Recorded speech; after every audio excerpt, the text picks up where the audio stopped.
Today we're taking a look at the newest from Volkswagen. This is the 2015 Volkswagen Jetta. Let's take a look at what's new.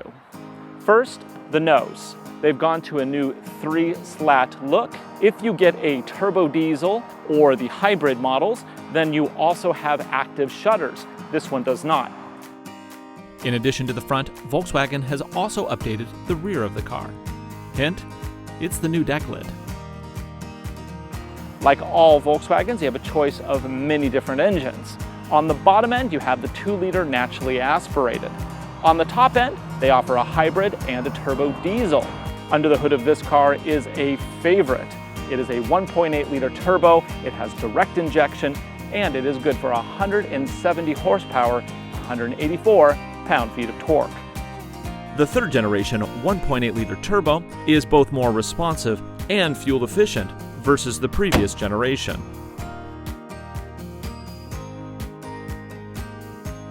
The back seat has ample leg and headroom for a full-size adult.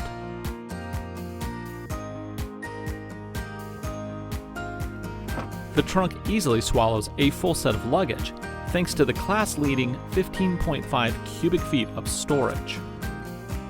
On this new model, Volkswagen didn't stop with the exterior. The interior has also received some needed attention. Yes, the interior still carries that traditional Jetta look. The biggest change for 2015 is actually in terms of the technology Volkswagen is now offering on their compact sedan. For 2015, Volkswagen is finally offering a lot of really great electronics for the Jetta. First off, you have a rear backup camera, which this car doesn't happen to have. You also have the option for blind spot monitoring, which historically has not been available in the Jetta. All good things, all not available on this particular model that I'm testing today. This is a 1.8-liter turbo with direct injection. It puts out 170 horses and 184 pound-feet of torque. But because it's a direct injected turbo, it actually gets pretty good gas mileage. You're looking at 30 combined, which for a car with that much horsepower, that's pretty good. The interior here is fairly straightforward, typical Teutonic influence. It has metal inserts and it has some variety of soft touch and hard plastics. The aircon is typical Volkswagen. This does include heated seats, which I really like. The transmission is a 6-speed automatic. This particular one is implemented with the sport mode. It also has manual override, so you can blip up and blip down. It does not include paddle shifters in this model. You need to go up to one of the sport models for that.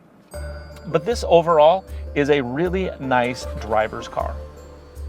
Starting at nearly $20,000 with the optional automatic transmission, this SE model features a pretty decent head unit. It supports CDs, mobile media, and satellite radio. Because really, when you're carving corners, what more do you need?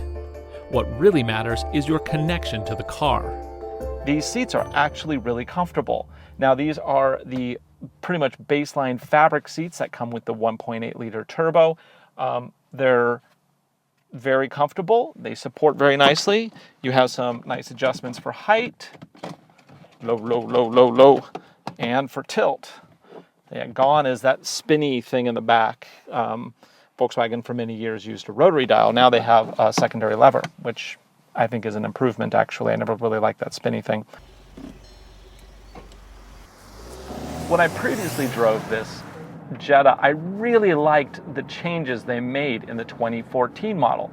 That was the first time that they offered multi-link suspension in both the front and the back of the car, and that really transformed the driving abilities of this car. Now, if you remember back to the beginning of this review, we started discussing the visual changes to the Jetta. Those weren't just for looks, they actually serve a noble purpose. So because of these visual changes to the car, they've managed to have a lower coefficient of drag. That means better fuel economy. So this 1.8T now puts out 37 miles to the gallon on the freeway. That's really good. This new Jetta may not appear to be that much different than the outgoing model, but every little change we've looked at serves a purpose and improves on what was already a great compact sedan option. Will this new Jetta be enough to help Volkswagen surpass Toyota in global sales?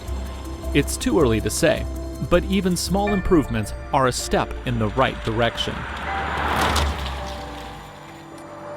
And that's the 2015 Volkswagen Jetta. It's a very important car for the brand, and I think this Jetta is definitely the best Jetta ever.